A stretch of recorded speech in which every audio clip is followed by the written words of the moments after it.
झारखंड में गहरा सकता है पेट्रोल डीजल का संकट। ट्रक ड्राइवरों की हड़ताल से फल सब्जी महंगी, बसें नहीं चलने से यात्री परेशान। जी हां, देश के साथ ही झारखंड में भी नए हिट एंड रन कानून के विरोध में ट्रक और बस ड्राइवर्स का प्रदर्शन जारी है। इसके चलते लंबी दूरी तक जाने वाले लोगों को परेशानी हो रही है। पेट्रोल डीजल का भी संकट गहरा सकता है। फल सब्जियां और खाने पीने की चीज़ों की कीमतों पर इसका असर दिख रहा है। मंगलवार को भी झारखंड के सभी जिलों में ड्राइवर्स ने प्रदर्शन किया और सड़क को जाम किया। इनके आंदोलन का समर्थन झारखंड मजदूर यूनियन ने भी किया है। राजधानी रांची में लंबी दूरी की बस पर इसका असर दिखा। शहर में चलने वाले ऑटो आम दिनों की तरह चल रहे हैं।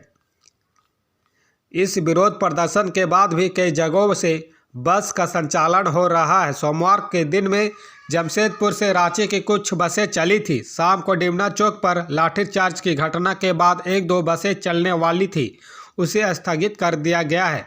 मानगो स्थित ट्रांसपोर्ट नगर में चालकों ने 1000 ट्रक ट्रेलर छोड़कर अपने अपने घर चले गए। धनबाद क्षेत्र के सभी क्षेत्रों में लगभग ना के बराबर बस, ट्रक और ऑटो चल रही है। विरोध प्रदर्शन की वजह से लोगों को भारी परेशानी का सामना करना पड़ रहा है। झारखंड में बड़ा सियासी संकट। शाम को जेएमएम विधायक दल की बैठक, अगले सीएम पर होगा फैसला। जी हां, झारखंड में ईडी के एक्शन के बाद बड़ा सियासी संकट खड़ा हो गया है। सूबे के मुख्यमंत्री हेमंत सोरेन पर गिरफ्तारी की तलवार लटकी हुई है। प्रदेश में जारी सियासी संकट के समाधान के लिए आज हेमंत सोरेन जेएमएम विधायक दल की बैठक बुलाई है। नए मुख्यमंत्री के नाम पर चर्चा होगी। वहीं बीजेपी नेता निशिकांत दुबे का दावा है कि हेमंत सोरेन अपनी पत्नी कल्पना को सीएम की कुर्सी पर बैठाने की प्लानिंग कर रहे हैं। हालांकि मुख्यमंत्री ने इन खबरों को गलत बताया है। हेमंत सोरेन की रणनीति को विफल करने की तैयारी, बीजेपी ने बनाया प्लान, राज्यपाल होंगे अहम किरदार। जी हां, झारखंड के कथित भूमि घोटाला मामले में मुख्यमंत्री हेमंत सोरेन ने ईडी के सामने हाजिर होने से परहेज करते नजर आ रहे हैं। वहीं उनका बयान दर्ज करने के लिए ईडी की 2 दिन की डेडलाइन खत्म होने के बाद से सूबे का सियासी तापमान बढ़ गया है। ऐसी अटकलें लगाई जा रही है कि हेमंत सोरेन अपनी पत्नी को सीएम की कुर्सी पर बैठा सकते हैं। ऐसी अटकलों पर विपक्षी भाजपा ने भी रणनीति बनानी शुरू कर दी है।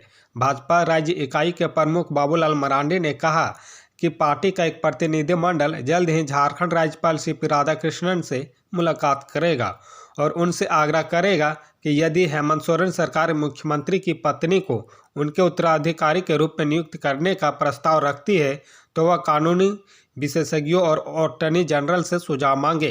कथित जमीन घोटाले में शामिल सोरेन की ओर से पत्नी कल्पना को मुख्यमंत्री बनाने का कोई भी प्रयास लोकतंत्र का मजाक होगा। मरांडी ने दावा किया है कि झामुमो विधायक सरफराज अहमद के सोमवार को इस्तीफे से संकेत मिलता है कि सोरेन अपनी पत्नी को इस सीट से चुनाव लड़ाना चाहते हैं और कथित घोटाले में जेल जाने की स्थिति में उन्हें मुख्यमंत्री बनाना चाहते हैं। उन्होंने यह भी कहा कि राज्य का मुख्यमंत्री तो दूर की बात है, ओडिशा की मूल निवासी होने के कारण कल्पना सोरेन झारखंड में आरक्षित सीट से विधायक तक नहीं बन सकती है। झारखंड के खरसावा में 76 साल पहले 1 जनवरी को हुआ था जालियांवाला बाग जैसा नरसंहार। जी हां, बता दें कि 1 जनवरी को पूरी दुनिया के लिए नए साल के जश्न का माहौल है, लेकिन झारखंड के खरसावा के लिए यह रक्त रंजित तारीख है। देश की आज़ादी के बाद 1948 की 1 जनवरी को यहाँ की धरती अनगिनत आदिवासियों के खून से लाल हो गई थी।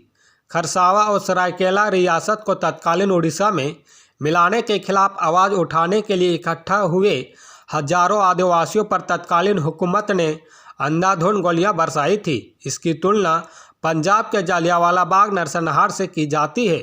हर साल की तरह इस बार भी 1 जनवरी को खरसावा के शहीदों को याद करने के लिए हजारों लोग यहां बने शहीद स्मारक पर इकट्ठा हुए। झारखंड के राज्यपाल सीपी राधाकृष्णन, मुख्यमंत्री हेमंत सोरेन और केंद्र सरकार के जनजातीय कार्य मंत्री अर्जुन मुंडा ने भी शहीद स्मारक पहुंचकर श्रद्धांजलि के फूल चढ़ाए। हैरानी की बात यह है कि खरसावा गोलीकांड के 76 साल गुजर जाने के बाद भी शहीद हुए लोगों की सही संख्या और ब्यौरा आज तक सामने नहीं आ पाया। खरसावा गोलीकांड की जांच के लिए ट्रिब्यूनल का गठन भी किया गया था, उसकी रिपोर्ट आज तक सामने नहीं आई।